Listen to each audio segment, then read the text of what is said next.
তাহলে কিন্তু কাল থেকে কারখানায় হ্যাঁ স্ট্রাইক। একজন শ্রমিক আমরা কারখানার গেট পার হতে দেবো না।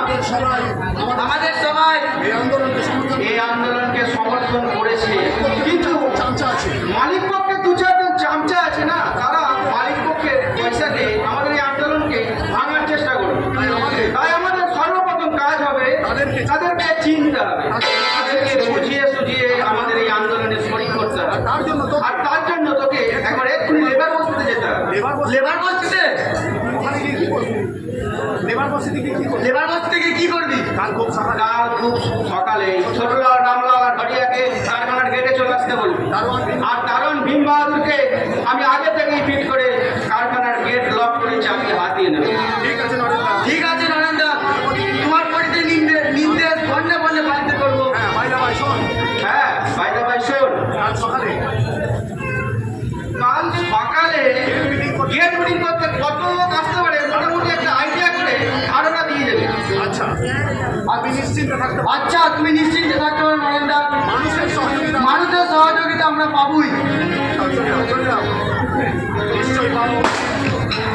নিশ্চয় পাওয়া উচিত, কারণ আমাদের সংক্রান্ত কোনো ব্যক্তি স্বার্থে নয়, সকলের স্বার্থ যেখানে জড়িত সেখানে কিছু না কিছু ত্যাগ স্বীকার তো করতেই হবে।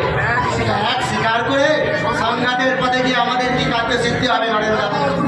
না পাওয়ার কোনো কারণ নেই বিকাশদা। চাপ না দিলে কোনো কাজ হয় না। অনেক তো কথা মধ্যে ভুলিয়ে ওটা তো ভালো কিছুই হলো না, তাই বাধ্য হয়ে এই চরম সিদ্ধান্ত নিতে বাধ্য হলাম। এছাড়া আর কিছু উপায় ছিল না নরেন্দ্র? অন্যভাবে দাবি আদায়ের তো অনেক চেষ্টা করেছি বিকাশদা, কিন্তু রামকে রাম বলে ডাকলে তো সারা পাওয়া যায় না, তাই সঠিক নামে ডাকার চেষ্টা করি। হ্যাঁ একটা কথা, কাল খুব সকালে তুমি কারখানার 1 নম্বর গেটে চলে আসো। আমি হ্যাঁ, কারণ তোমাকেই সামনে রেখে আমি আমাদের আন্দোলনের সূচনা করতে চাই। আমার মনে হয় নরেন, তোমার কণ্ঠস্বরে সংকোচের জড়তা কেন বিকাশদা? আমাদের এই সংগ্রামের সত্যতা কেন তুমি ভয় পাচ্ছ? না ঠিক হয় না, তবে না, ওরা কি তোমার আত্মীয় হয়েছে বলেই তোমার এই দ্বিধাদ্বন্দ্ব? তুমি কি একবারও ভেবে দেখেছো ওরা কি তোমাকে কোনো আত্মীয়তার মূল্য তোমাকে দিয়েছে? ওরা কি তোমার কোনো খোঁজ খবর রেখেছে? একবারও ভেবে দেখেছো ওরা বড়লোকের বাড়ির বউ হয়ে তোমার বোন কত সুখে আছে? নরেন তুমি ভালো করে অনুসন্ধান করে দেখো বিকাশদা, তোমার একমাত্র ভক্তিপতি কিশোরাই বাবুর পাগল হওয়ার পিছনে কাদের সুপার ব্রেন কাজ করছে? কিশোরের পাগল হওয়ার পেছনে ওর বাবার অ্যাক্সিডেন্ট। না, আমি সবার সামনে জোর গলায় বলতে পারি স্বরাজবাবুর অ্যাক্সিডেন্টের পিছনে চক্রান্ত আছে। তাকে অ্যাক্সিডেন্টের নামে চক্রান্ত করে খুন করা হয়েছে। স্বরাজবাবুর স্ত্রীর মৃত্যু আত্মহত্যা করে হয়নি, তাকে সুপরিকল্পিতভাবে হত্যা করা হয়েছে। হ্যাঁ, হত্যা করা হয়েছে। তোমার পূর্ববর্তীকে ওরা বাঁচতে দেবে না, তাদেরকে হত্যা করবে। তাই যদি তুমি ওদের সত্যি বাঁচাতে চাও তাহলে এসো আমাদের এই আন্দোলনের শরীর। ওদের শয়তানির মুখোশ খুলে দিয়ে ওদের প্রকৃত নগ্ন রূপটা সবার সামনে উদ্ঘাটন করি। আশ্চর্য, তুচ্ছ স্বার্থের জন্য মানুষ এত নিচে নামতে পারে। পারে বিকাশদা, পারে। ওরা যে বড় লোক, তাই ওদের মানবতা, কোমলতা, স্নেহ, দুর্বলতাকে স্বার্থের কাঁচায় বন্দি করে ওদের অমানুষ স্বার্থে 1 মিনিটও দেরি হয় না। তাই যদি সত্য হয় তাহলে ওদের বিরোধিতা করতে আর আমি বিন্দু মাত্র সংকোচ বোধ করবো না। সবাইয়ের সামনে আমিও তাদের সামনে ওদের হীন মনোবৃত্তির কথা বলতে আমি কুণ্ঠিত হব না। সাব্বাস বিকাশদা, এটাই তো চাই। চাইলেও তো সবসময় সব জিনিস পাওয়া যায় না। কারণ আরে বিকাশবাবু, আপনিও তাহলে আমাদের সর্বনাশ করার জন্য গোপনে সলা পরামর্শ করতে ঠিক জায়গাতেই হাজির হয়েছেন। হ্যাঁ, তবে তোমাদের সর্বনাশ করার জন্য নয়, আমি এসেছি আমি এসেছি তোমাদের চালানো চক্রান্তে রথের চাকাটাকে চেপে ধরার আকুল প্রত্যাশালী। তার মানে আর তোমরা আমাকে ভাওতা দিতে পারবে না। আমি বুঝে নিয়েছি তোমাদের লোকের শিকার আমার দুর্বল। তোমাদের জন্য সরোজবাবু ও তার স্ত্রী চিরদিনের জন্য হারিয়ে গেছে। আপনার বিকাশ বাবু আর তার বাজে কথা বলবেন না। চোখ রাঙিয়ে সত্যের মুখ বন্ধ করতে পারবেন না। নরেন বাবু সামনে হয়ে সত্যের সূর্যোদয়ে আপনাদের মিথ্যার সবটুকু অন্ধকার একদিন নিশ্চয় সরে যাবে। আর সেদিন আপনাদের কামনার পোকায় ঝাঁঝরা করা কম্বলটা দেখার আশায় সবাই অপেক্ষা করে থাকবে। What do you want? আপনি কি মহান উদ্দেশ্যে নদীদের পরিবারয় এসেছেন জানতে পারি? কারখানার শ্রমিকদের তরফ থেকে যে হুমকি পত্রটা আমাকে দিয়েছেন তা কি কাল থেকেই লাগু হবে? Sure. আমাদের প্রত্যেকটা দাবি না মানলে কাল থেকেই অনির্দিষ্টকালের জন্য ধর্মঘট। না না না না নরেন বাবু, আপনাদের আর কষ্ট করে সে ধর্মঘট করতে হবে না। তবে কি আপনারা আমাদের সব দাবি মানবেন? তাই না, কারণ আগামীকাল থেকে আমরা কারখানাটাই লক আউট করে দেব।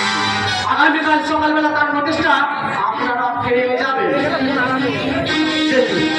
কারখানা লকআউট ওসব ভীতি প্রদর্শনের কাছে আমরা অপেক্ষা করব না, কিন্তু মালিক পক্ষ যদি সত্যই কারখানা লকআউট করে দেয় দেবে।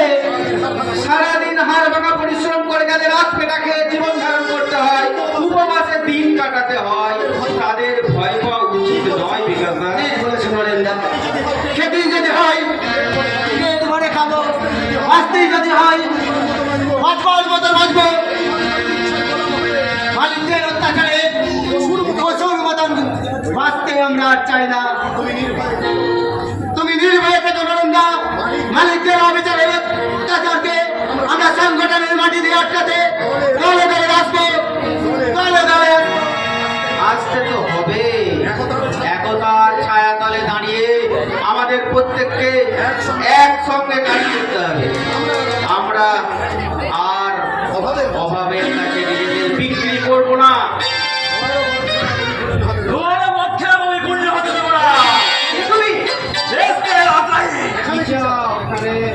সিম একটু খুব একটা তাজা কালিজা। তার মানে একটা মারতে বাঁচাও।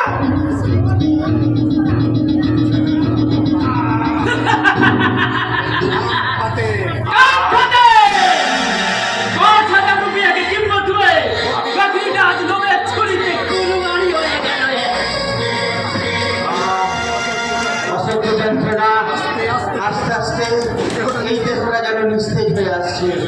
কিন্তু না না না, আমাকে এখন বললে হবে না। এখনো যে আমার অনেক কাজ বাকি আছে, সবাইকে ডাকতে হবে। যে শুনছো? কে কোথায় আছো? শুনছো? শুনতে পাচ্ছি, কারো যেন মরণের আর্তনাদ শুনতে পাচ্ছি। কি বসন্ত? নরেন্দা, কি অবস্থা তোমার? কি করে হলো? কে তোমায় এভাবে খুন করে চলে গেল? চিনতে পারিনি রে বসন্ত, আমি আমার ঘাতককে চিনতে পারিনি রে। আমি কি ঘাতককে চিনে জন অরণ্য থেকে খুঁজে বার করবো?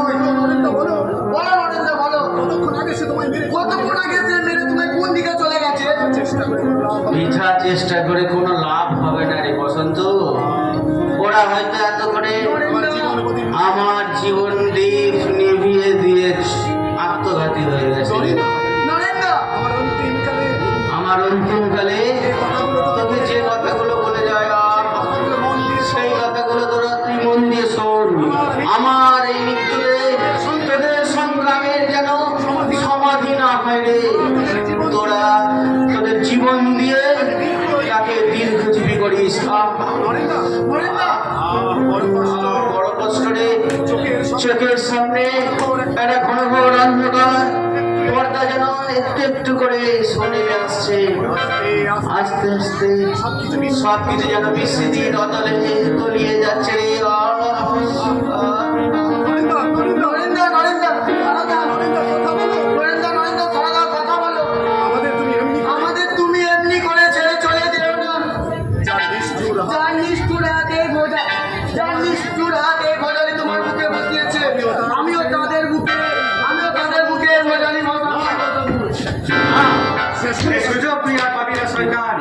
কে? দারোগা বাবু? আসুন দেখুন, দেখুন। দেখতে হবে না, ওই নির্মম কাজের নিদর্শন আমি থানায় বসেই জানতে পেরেছি। কি জানতে পেরেছেন দারোগা বাবু? তার আগে বল, ওই লোকটাকে খুন করেছে কে? আমি খুন করেছি দারোগা বাবু। নরেন্দ্রকে আমি খুন করিনি দারোগা বাবু। আপনি বিশ্বাস করুন, আমি নরেন্দ্রকে খুন করিনি। তোমার ওই আচারের গল্প আমরা বিশ্বাস করলো, আমাদের স্যার কিন্তু আর করবেন না, কারণ তোমার সামনে এখনো খুন করার ভোজালিটা পড়ে আছে বসন্ত। ওই বোঝালিটা আমার নয়, ওটা খুনি ফেলে চলে গেছে। আরে আমাদের স্যার তার ছোট্ট শিশুটি নয় যে তুমি যা বোঝাবেন তাই বুঝবে। নিশ্চয় খুনিকে চেনার চোখ আমার আছে। আর দিও না, ওদের খুনির আঙুলের ছাপ আছে।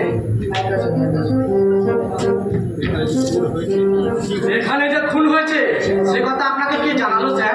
থানায় একজন ফোন করে খবরটা জানালো। ফোন? আমাকেও তো কোনো এক কর্তব্যে কি ফোন করে জানালো যে স্যার নরেন বাবুকে খুন করার জন্য বসন্ত নরেন বাবুর বাড়ির দিকেই গেছে। মিথ্যা, সম্পূর্ণ মিথ্যা। আপনাদের এই সংগ্রামকে ব্যর্থ করে দিচ্ছে। আপনাদের পোশাক ভণ্ডার দিয়ে নরেন বাবুকে খুন করেছে। কে সাধু আর কে শয়তান সে বিচার আদালত করবে। অজন, আসামিকে হাত করে লাগাও। বারে কলিকাল, আজব তোমার বিচার। দোষীর মুখে হাসি আর নির্দোষের হাতে অবিচারের হাত করা। অজন, আসামিকে ভ্যানে তোলো। যাচ্ছি, তবে যাওয়ার আগে বলে যাচ্ছি, আপনার গায়ে যে পোশাকটা আছে যথাযথ মর্যাদা দেওয়ার চেষ্টা করবে। চলুন কিংসু বাবু, আপনাকে একবার আমার সঙ্গে থানায় যেতে হবে। কেন কেন স্যার? আপনার কিছু স্টেটমেন্টের প্রয়োজন। নিশ্চয় যাবো স্যার, আমার সীমিত ক্ষমতা দিয়ে আপনাকে সাহায্য করবো। তবে দেখবেন স্যার নরেন বাবুর মতো ভালো মানুষকে যে খুন করেছে তার জন্য কঠিন সাজা হয়। পাবে। খুনের সব প্রমাণ হাতে পেলি বাচাদনকে আমি ফাঁসি কাটে ঝোলাতে না পারলে আমার নামটাই বদলে দেবে। আরে আপনার মতো কর্তব্যপরায়ণ পুলিশ অফিসার আছেন বলেই তো আমরা নিশ্চিন্তে বসবাস করতে পারছি। কিন্তু একটা কথা আমি এখনো বুঝতে পারছি না। কি কথা স্যার? একজন শ্রমজীবী মানুষ আর একজন শ্রমজীবীর বুকে ছুরি বসাবে কোন স্বার্থে? ক্ষমতা দখলের স্বার্থে স্যার। এ যুগে যার হাতে ক্ষমতা থাকে তার লোকটাই তো সোলো আনা স্যার। কি এখনো বুঝতে পারলেন না? নরেন বাবু ছিলেন আমার কারখানায় লেবার ইউনিয়নের লিডার, আর আমাদের এই কারখানায় কতগুলি লেবার কতগুলি অযৌক্তিক দাবিকে কেন্দ্র করে আগামীকাল থেকে ধর্মঘট ডেকেছিল। আর এই নরেন বাবু সেই ধর্মঘটিদের বিরুদ্ধে তীব্র প্রতিবাদ জানিয়েছিলেন। ব্যাপারটা এখনো ঠিক ক্লিয়ার হলো না। আরো আরো আরো ক্লিয়ার করে বলছি স্যার, আপনি এক্ষুনি যাকে এইমাত্র অ্যারেস্ট করলেন বসন্ত, সে হচ্ছে অপর গোষ্ঠীর লোক।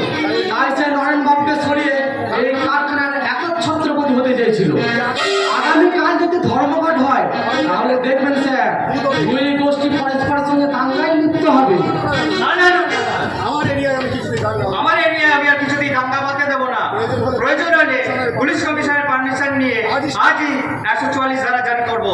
মিস্টার সো, আপনি এখানে একটু অপেক্ষা করুন কিংসু বাবু, আমি এখনই সেপাইদের পাঠাচ্ছি।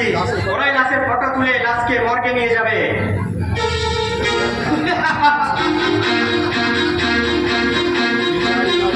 জানি নরেন তুমি বড্ড বেশি বাড়াবাড়ি করছিলে, তাই আমার সামান্য উঙ্গুলে হেলনে তোমাকে এই দুনিয়ায় থেকে চলে যেত।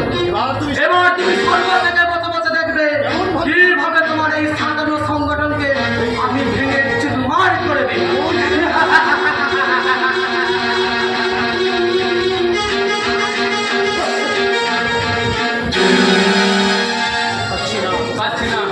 কিছু পাচ্ছি না, সারা বাড়িটার ওপর দিয়ে পলট পালটে ঝড় হয়ে গেছে।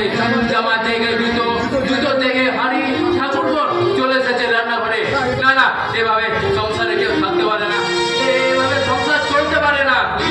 বন্ধুরা বন্ধুরা বন্ধুরাকে তুই আর কোথায় পেলি প্রকাশ? মন্দিরা জেনে এ কথা আমার খেয়াল থাকে না। ওই কত মায়ের বদল ছিন্ন করে শ্বশুর বাড়ি চলে গেছে, এ কথা আমার মনেই থাকে না। শ্বশুর বাড়ি গিয়েও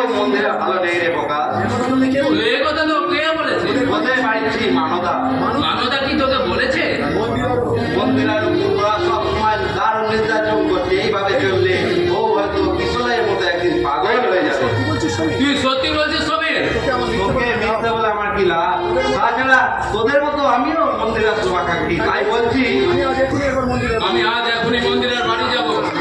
না, তোর এখন এই বাড়ি ছেড়ে কোথাও যা চলবে না।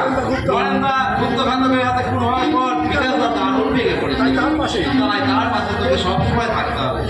কিন্তু আমাদের অভাগিনী বোন যদি দুঃখের জ্বালায় ছটফট করে, তাহলে যে আমরা কেউ স্থির হয়ে থাকতে পারবো না। সেই চিন্তা তোকে করতে হবে না। মন্দিরের বাড়ি আমি যাবো। তুই যাবি? নিশ্চয় যাবো। প্রয়োজন হলে ওদের হাতে পায়ে ধরে আমি মন্দিরের জন্য একটু সুখ, একটু শান্তি, একটু আনন্দ ভিক্ষা চেয়ে নেবো, ভিক্ষা চেয়ে নেবো।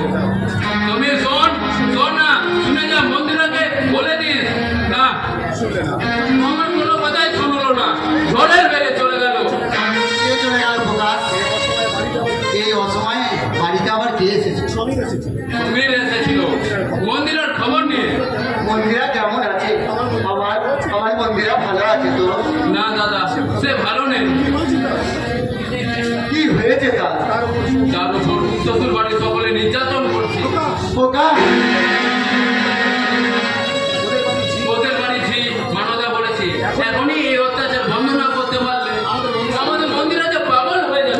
না না না, মন্দিরাকে আমি পাগল হতে দেবো না। আমি এখন বাড়ি যাবো। তোকে যেতে হবে না, সুমিত সেখানে গেছে। হবে। আমি এখানে না থাকলে আমার হৃৎপিণ্ডটাকে আমি কিশোরের হাতে পরম বিশ্বাসে তুলে দিয়েছি। তাই মন্দিরের উপর ফুলের আঘাত লাগে, তাহলে আমার দেহটা যে যন্ত্রণায় কুকড়ে যাবে। দাদা, শত অপমান মাথায় নিয়ে আমাকে যেতে হবে। লক্ষ বিদ্রোহের তীক্ষ্ণ মান সহ্য করেও আমাকে যেতে হবে রে বোকা।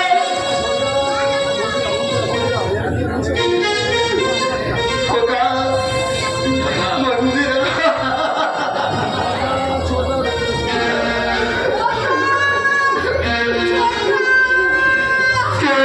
কে আমাকে অকল কান্দে ডাকে? মন্দিরা, এই কণ্ঠস্বর যে আমার বহুদিনের ছেলে। হ্যাঁ, দাদা, এই যে আমাদের মন্দিরের কণ্ঠস্বর। হ্যাঁ দাদা, আমি এসেছি লোক অপমাননে অগ্রাহ্য করে আবার আমি তোমাদের কাছে ছুটে এসেছি মন্দিরা, দাদা। তোর মুখখানা আমার শুকনো দেখাচ্ছে কেন? ওরা কি করছে? দুবেলা পেট ভরে খেতে দেয় না। কে বলেছে তোমাদের এই কথা? তোমরা জানো না দাদা, শ্বশুর বাড়িতে আমি খুব সুখে আছি। ও বাড়ির সবাই আমাকে খুব ভালোবাসে। আজ তো প্রবঞ্চনা করছিস। না, তুই হাসির কোলে দিয়ে কান্নাকে ঢাকতে চাস। না, না, সত্যের সূর্যকে তুই মিথ্যে জল দিয়ে ঢাকতে চাস? তাহলে বললাম, তোর মুখে হাসি নেই কেন? কেন তোর দু চোখ দিয়ে অশ্রুর বন্যা বয়ে যাচ্ছে? বল বোন, আমাদের কাছে তুই কিছু গোপন করিস না। ওরে, তুই আর সত্যকে স্বীকার না করলেও তোর ওপর যে নির্যাতন চলেছে, সে কথা তোদের বাড়ি ঝি মানদার মুখেই শুনেছি। শুনেছই যখন তখন তোমরা তোমাদের একমাত্র আদরের মনে চিরদিন ওই শাখা চুলের মান সম্মান তোমরা রক্ষা করো। মন্দিরা, ওদের ক্ষমতা আর চাতুরির সঙ্গে আমি যে আর একা সংগ্রাম করতে পারছি না দাদা। ওরা আমাকে হারিয়ে দেওয়ার জন্য মরিয়া হয়ে উঠেছে। না, তুই হারবি না। তোকে জিততে হবে। তোর মুখে দেখতে চাই বিজয়ীর হাসি। কিন্তু কেমন করে করবো সেই জিনিস দাদা? আমার স্বামীকে যে ওরা মেরে ফেলতে চাইছে। ওই শয়তান বিচ্ছু আর ওর বাবা যুক্তি করে লোকে দূর চাকরি করে মন খাই যে করছে। এইভাবে রোজ ইঞ্জেকশন পুশ করলে যে কিশোরের কখনো সুস্থ হতে পারবে না, এমনকি তার মৃত্যু পর্যন্ত হয়ে যেতে পারে। তোমরা বলো না দাদা, ওই সব হৃদয়ের জন্মের হাত থেকে আমি কেমন করে আমার স্বামীকে বাঁচাবো? তুই তীব্র প্রতিবাদ কর। ঈশ্বর কি তুই বোঝাবার চেষ্টা কর। অনেক বুঝিয়েছি, কিন্তু তাতে কোনো ফল হয়নি। মর যাও জীবনের মৃত্যুবান, এই কথা ওর কানের কাছে বারবার জপ কর। করেছি দাদা, করেছি, কিন্তু ও যে কোনো কথাই শুনতে চায় না। শুনবো না, আমি কোনো কথাই শুনবো না। আমি হওয়ার কথায় ডানা মেলে বেগে দেশে হারিয়ে যাব। ফুলের পাপড়িকে পান্তি করে ভেসে যাব অচিনপুরে রাজকন্যার দেশে। সেখানে কেউ থাকবে না, থাকবে শুধু কে তোমরা? বলো আমার স্বপ্নকে তোমরা ভেঙে দিলে কেন? কি তো আমার বাড়ি নয়। এখানে আমি এলাম কি করে? কে আমাকে এখানে এনেছে? এখানে আমি তোমাকে এখানে এনেছি। কেন এনেছো আমাকে এখানে? তোমাকে বাঁচাবে বলে। তুমি এখনো বুঝতে পারছো না? তোমার ভাই আর কাকা মিলে তোমার জীবনটাকে শেষ করে দিতে চায়। সব শেষ হয়ে যায়। জীবন মানেই তো যন্ত্রণা। তোমরাই বলো, সামান্য একটা জীবন আর কত যন্ত্রণা সহ্য করবে? না না, আমি আর সহ্য করতে পারছি না। দিন রাত ভয়ঙ্কর যন্ত্রণার ব্যাধি আমি বহন করতে পারছি না। তোমরা আমাকে একটু সুখ দাও, শান্তি দাও, ঘুম দাও। তোমরা বিশ্বাস করো, একটু একটু করে আমি একটু করে যন্ত্রণার বন্যা আমার দেহের মাঝে প্লাবিত করছে। আমি ডুবে যাচ্ছি, আমি হারিয়ে যাচ্ছি। মৃত্যু আমাকে হাতছানি দিয়ে রাখছে। তিল করে মৃত্যু আমার দিকে এগিয়ে আসছে। না, আমি মরতে চাই না, আমি বাঁচতে চাই। আমাকে জীবন কাটি ছোঁয়া দাও, জীবন কাটি ছোঁয়া দাও। মন্দিরা, হ্যাঁ দাদামণি, তুমি আমাকে না জানিয়ে চলে এসেছো কেন? আমি কাকাবাবুকে বলে এসেছি। কিন্তু তোমার কাকাবাবু আর তিন সুখে তোমাদের শুভাকাঙ্ক্ষী নয়, এ কথা কি তোমাদের অজানা? জানি দাদামণি, আমি ওনাদের ভালো মনের পরিচয় পেয়েছি। কতটুকু পরিচয় তুমি পেয়েছো জানো? ওরা স্বার্থ সিদ্ধির জন্য অধম হয়ে গেছে। তোমাদের এখানে পাঠানোর জন্য ওদের একটা বিরাট স্বার্থ রয়েছে। এ কথা তো আমি জানি না দাদামণি। কিন্তু আমি জানি, সোনার কাঠির উপর কাঠি ছোঁয়া না পেলে আমার এই মহাযন্ত্রের অবসান হবে না। আমি তোমাদের কাছে করজোড়ে অনুরোধ করছি, এই যন্ত্রণার পরিত্রাতা ঠিক সুখে তোমরা ডেকে দাও। চলো ডাকবো। বিকাশ, তোমরা একটু ওখানে বাইরে যাও তো। যাচ্ছি। যদি কিছু দরকার হয় তাহলে যেন আমাদের ডাকতে ভুলবে না। দাদামণি, আমার তো ভীষণ ভয় করছে। তুমি নির্ভয় দাবা মন্দিরা। আমি শহরের একজন বড় ডাক্তারের সাথে কথা বলেছি। তার সাজেশন মতো ওর যন্ত্রণার ম্যানিয়া আমি এক্ষুনি দূর করে দিচ্ছি। কিশোরয়, আমি টাকাতে পারছি না। আমার দেহের ভার এই পা দুটার বহন করতে পারছি না। যন্ত্রণার ভয়ঙ্কর দানবটা আমার গলা চেপে ধরে কণ্ঠ রোধ করতে চাইছে। কোথায় কোথায় তোর যন্ত্রণা হচ্ছে ভাই? মাথায়, মুখে, সর্বাঙ্গে। তোর যন্ত্রণা আমি এক্ষুনি অবসান করে দিচ্ছি।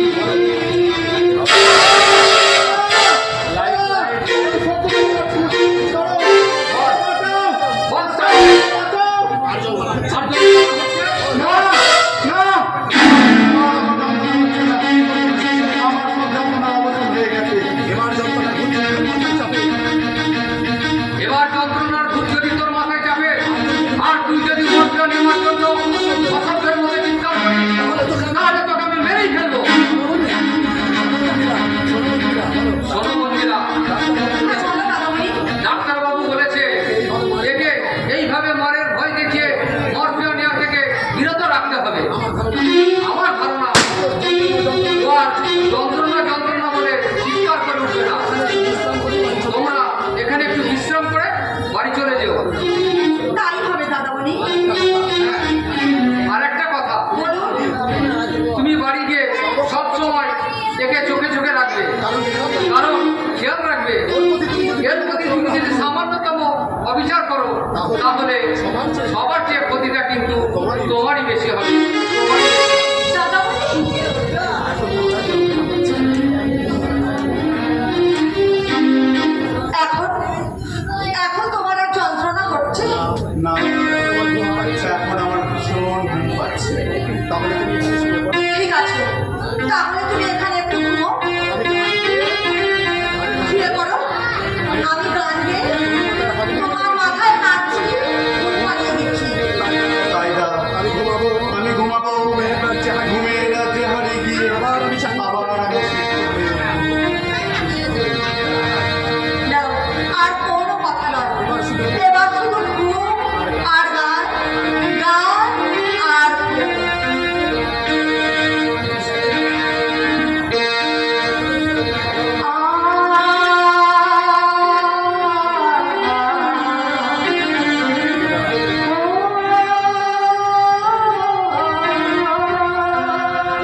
একটুখানি মনটাকে নাচানাচি না করলে মেজাজটা আর বসে থাকে।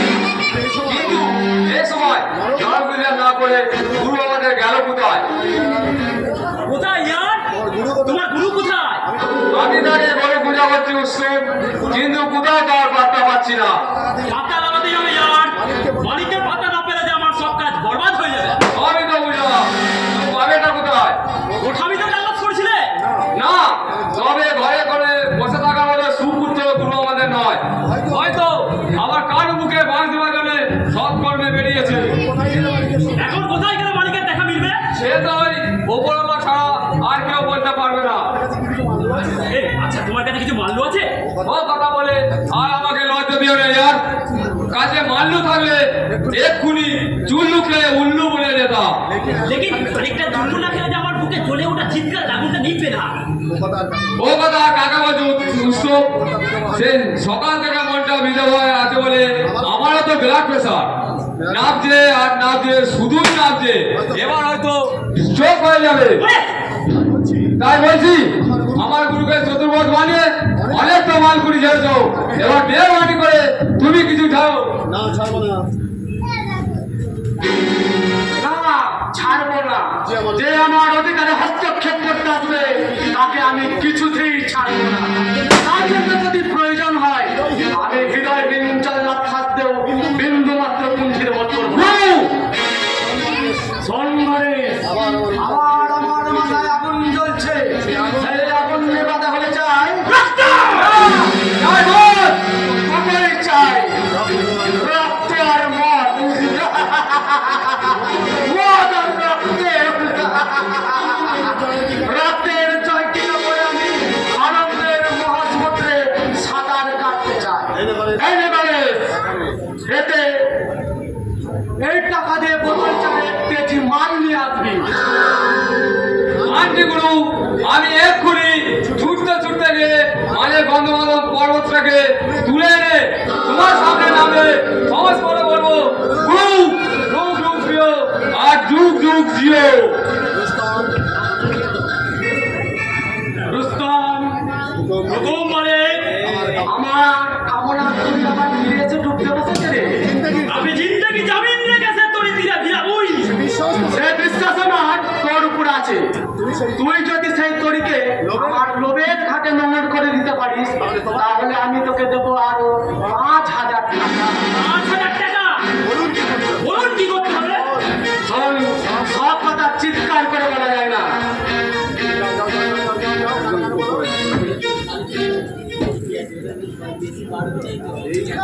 এই কাজ আপনি নিশ্চিন্ত থাকুন বলুন। আজই আপনার কামনার টাকা তরিকা আপনারই দাঁড়ে বসে লোভের ঝুলা খাবে।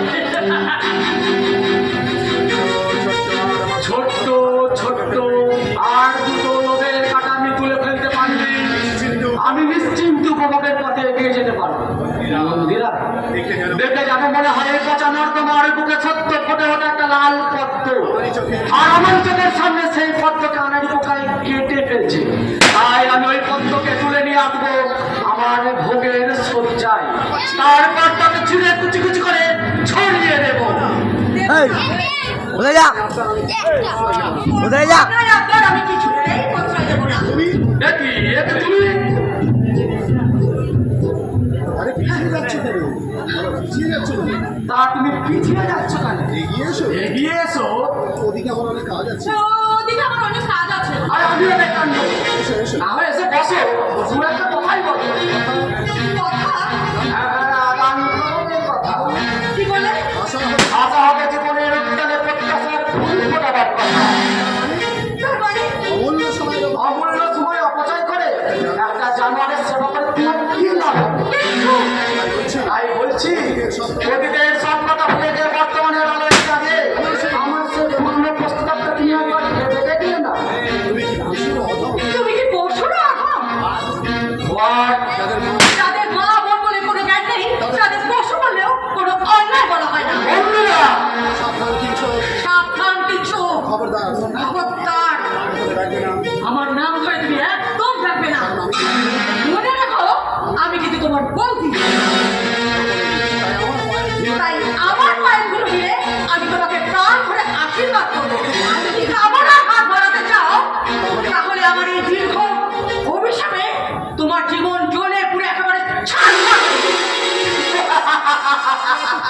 আরে আরে তো চলছে কেন বলবি? আমি তো এখন তোমার সঙ্গে পরীক্ষা করছিলাম। পরীক্ষা? হ্যাঁ, দেখছিলাম তুমি এবারে সর্বময় করতে আমার যোগ্যতা আছে কিনা। সত্যি তুমি পাস করেছো, তুমি 100% নাম্বার নিয়ে পাস করেছো, তুমি পাস করেছো। সত্যি সত্যি কি এটা ওর মনের কথা? না না না না, ওকে আমি বিশ্বাস করি না। ওর মতো মানুষকে বিশ্বাস করলে এই সারা মনুষ্য জাতিটাকেই অবিশ্বাস করা হবে। মন্দিরা, মন্দিরা, তুমি কোথায় ছিলে? এই তো এখানে। তো আমি তোমাকে সারা বাড়ি তন্ন তন্ন করে খুঁজছি। কেন? তুমি আমার পাশে ছিলে না বলে তুমি বাড়ি করে তোমার একা একা লাগছিল। এ তোমার মনের দুর্বলতা। না না, দুর্বলতা স্থান আর আমার মনে নেই। তোমার সেবা ত্যাগ প্রতীক্ষা করে এখন আমি বেশ সুস্থ। চুপ করো, চুপ করো, চুপ করো। দেওয়ালে তো কান আছে। দাদামণি বলে দিয়েছে তুমি যে সুস্থ হয়ে উঠেছো। এই কথা যেন বাড়ির কেউ না জানে। জানতে পারলে ওরা কি করে? জানতে পারলে ওরা আমাকে আর তোমাকে একসাথে খুন করে ফেলবে। মন্দিরা, দাদামণি আরো বলেছে এই অভিশপ্ত বাড়ি ত্যাগ করার আগে তোমাকে শুধু অভিনয় করে যেতে হবে। তুমি যে অসুস্থ এটা এই কথাটা তোমার প্রতি খেতে খেতে বুঝিয়ে দিতে হবে। আমি তোমাকে তোমাকে জোর হাত করে বিনতি করছি। শুধু শুধু তুমি আমার হচ্ছে একটু কষ্ট স্বীকার করো গো। কারণ তুমি যে আমার সুখ শান্তি ইহকাল পরকাল। তোমার সুখের জন্য এই ত্যাগটুকু আমি নিশ্চয়ই স্বীকার করি। ওই টেবিলে যে ওষুধ আর ফলের রস রেখেছিলাম সেটা তুমি খেয়েছো? এবার চলো। এবার চলো, একটু পার্ক থেকে ঘুরে আসলাম। ও তোমার ইচ্ছে করছে আমরা দুজনে একসাথে পার্কে বেড়াতে যাই? যাবো, কিন্তু বেশি সময় নেবো না। বেশি সময় নিলে ওরা যদি কেউ দেখে ফেলবে তাহলে আমাদের অনেক ক্ষতি হয়ে যাবে। আমরা পার্কে কিছুক্ষণ সময় কাটাবো, হাঁটবো, খেলবো, আনন্দ করবো, গাইবো, নাচবো, তারপরে সঙ্গে সঙ্গে চলে যাবো। আজ আমি হারিয়ে যাব, হারিয়ে যাব আমি তোমার সাথে।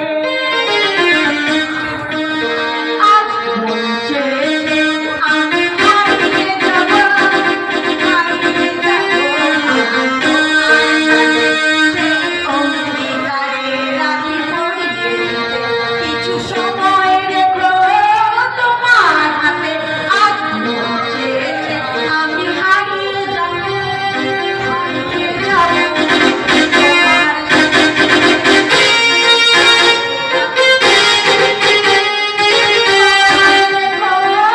তোমার আজ মন চেয়েছে আমি হারিয়ে যাব।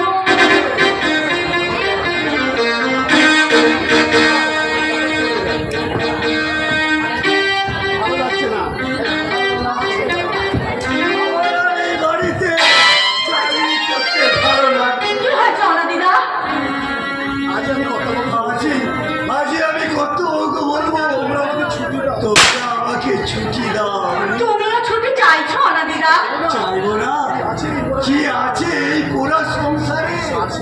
স্বার্থের শতান সবই যে সুখ শান্তি পুরে ছাই হয়ে গেছে। এখন এখানে পড়ে থেকে লোভের পরে হাত মাংস কি করিয়ে লাভ হবে? অনাদিদা মনিরা মিথ্যে কথা বলছে না, গোলাপও বকছে না। তুমি যদি ছোট দাদা বাবুকে বাঁচাতে চাও তাহলে এখান থেকে দূরে কোথাও চলে যাও। তোমাকে এখানে সুখে থাকতে দেবে না, তোমাকে কেউ চায় না। কেউ আছেন? কেউ আছেন? বাড়িতে কেউ আছেন? তুমি আমি নতুন পল্লীর ছেলে। আমি আপনাদের জন্য একটা মহাদুঃখ সংবাদ বয়ে এনেছি। কি দুঃসংবাদ বয়ে এনেছো? না, না, আমি বলতে পারছি না। আমার কান্নায় কণ্ঠ রোধ হয়ে আসছে। না, তবুও আমায় বলতে হবে। কি সময় না? ওই বড় রাস্তার মোড়ে গাড়ি যাবো বলেছে।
সর্বনাশ হয়ে গেছে।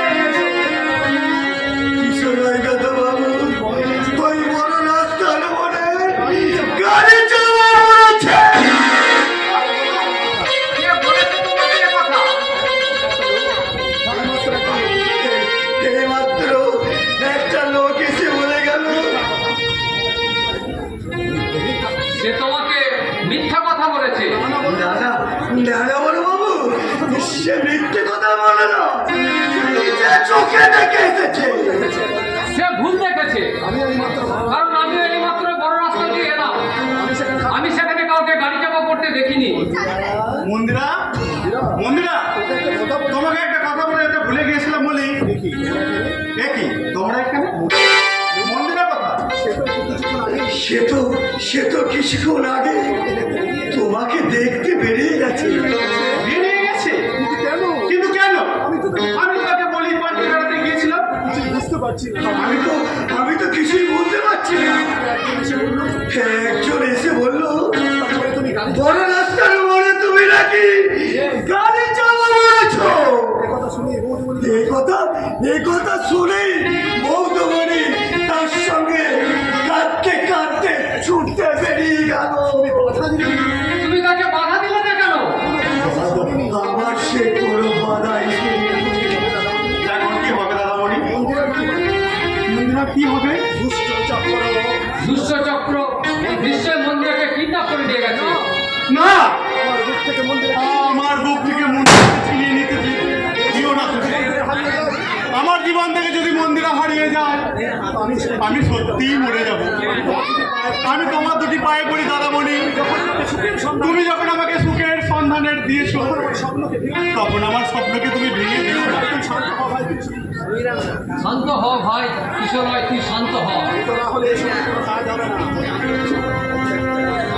এই সময় উত্তরা হলে কোনো কাজ হবে না।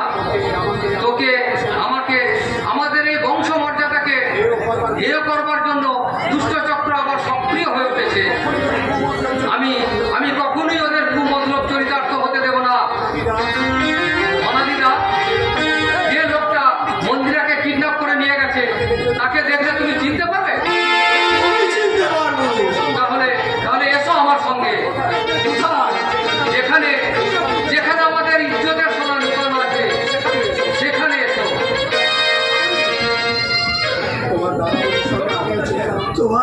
তোমার দাদা বৌদির সঙ্গে আমিও চললাম।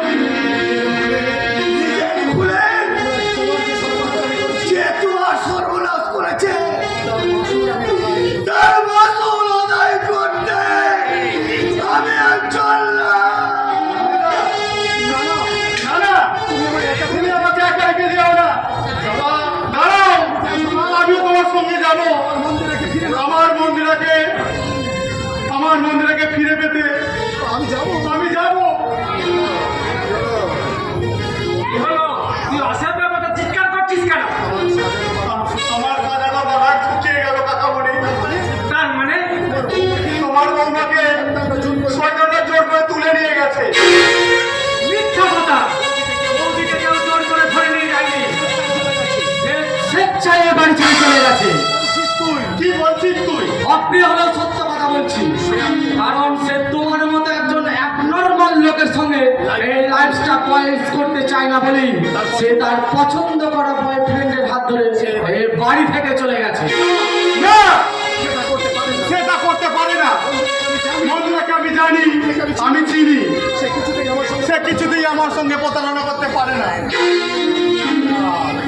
নারী নাগেরই যা স্বয়ং দেবতাও তার খবর রাখতে পারে না, আর তুই তা কি করে রাখবি?